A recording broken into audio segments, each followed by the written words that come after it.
Welcome back. Next, we're going to talk about how to create an illusion of choice. We all hate being bossed around.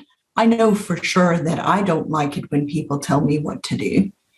And all adults like to be given a choice regarding what it is that we are going to be doing next. When a person has dementia, however, sometimes we need to choose, sometimes how we need to choose looks a bit different, because when we're given too many choices, it can make it harder for them and for you. So how do we create an illusion of choice for a person with dementia? When you ask a question like, what do you want to wear today? Or what would you like to eat? The person has a lot of different choices that they have the option of making that might be too overwhelming for them. For example, when you open your closet and you have to decide for yourself what you're going to wear for the day, you need to be able to know the occasion that you're going to be putting clothes on for.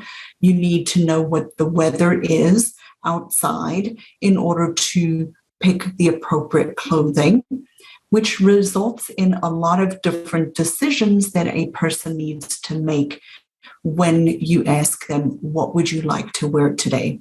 The same thing about what do you want to eat?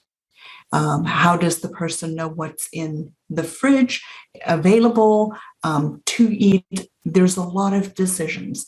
So we can try to make it easier for the person with dementia who's having trouble making decisions by creating an illusion of them being able to choose. Now, how do we do this? So back to the analogy of picking out your clothing. You go to the closet and you pick out 2 suitable items for the person to wear for the day. You know what the season is outside. You know what the occasion is that they need to get dressed for. So you pick out 2 items and you say, would you like to wear this one or would you like to wear that one? If that is still too hard of a decision for the person to make by themselves, you can make it a little bit easier by saying something to the effect of, I think you look beautiful in the blue outfit. It matches your eyes, which then directs the person who's having trouble making the choice to a choice that's already made for them, but giving them the illusion that they are still making that decision for themselves. If that is still too difficult, you can say something along the lines of, how about I pick today and you pick tomorrow, which still gives the person the illusion that they are making this choice for themselves. Now, when you're offering a person with dementia food, you could say something like, would you like a piece of cake? Or would you like a sandwich? Or would you like this chicken? As you place the plate in front of them for their meal. Most people, when you give them the food presented in that way, will actually eat their food. So that's something you can try. It gives them the illusion that they picked the food, but they didn't really pick the food. You just gave it to them. Another way that you can create an illusion of choice is by asking a person, would you like to sit by the window or would you like to sit on the couch? Not back to back. These are just 2 separate examples, but would you like to sit by the window instead of telling them, sit there, or I need you to sit there. So that gives the person the illusion that they have chosen to sit somewhere by you're just framing it or giving it to them in a different way by saying, would you like to sit by the window? I want to give people a caution to be very careful not to use questions like, do you want to? The reason I say that is because when we give an adult a choice where you use the words, do you want to take a shower? Do you want to go to the doctor? Do you want to eat breakfast? The person has the choice of saying yes or no.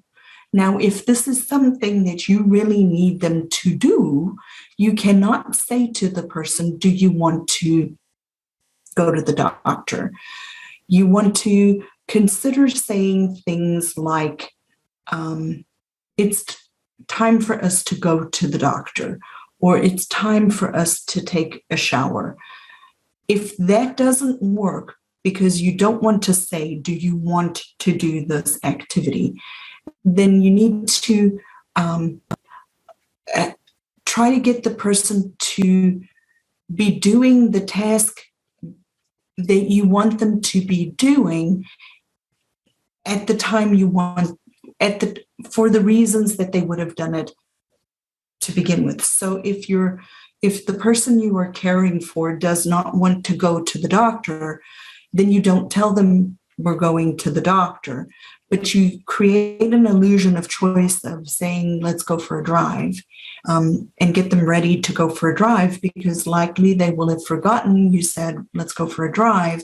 And you can get them in the car because you gave them created an illusion of let's go take a drive, and then you just drive to the doctor's office. So I want to caution people to not use statements like, do you want to? It can make it very difficult sometimes to engage a person with dementia in certain tasks if they really don't want to do them.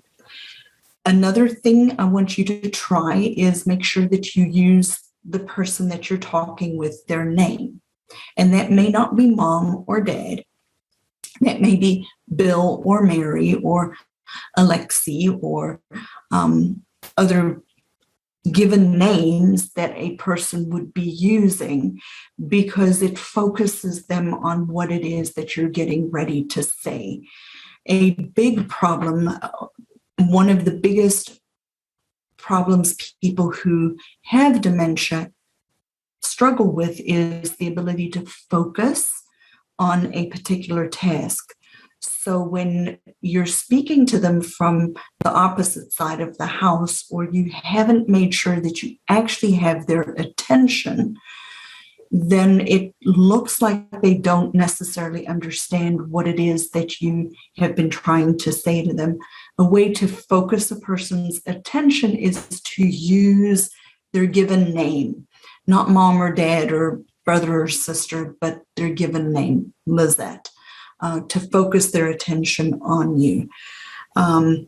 So I want to make sure that we try as much as possible to give the people that we are supporting with dementia, the people that are our family members or our loved one who has dementia, as much choice as they're still able to make. And we do that by creating moments of illusions of choice, like we discussed at the beginning of this video. Thank you for joining me.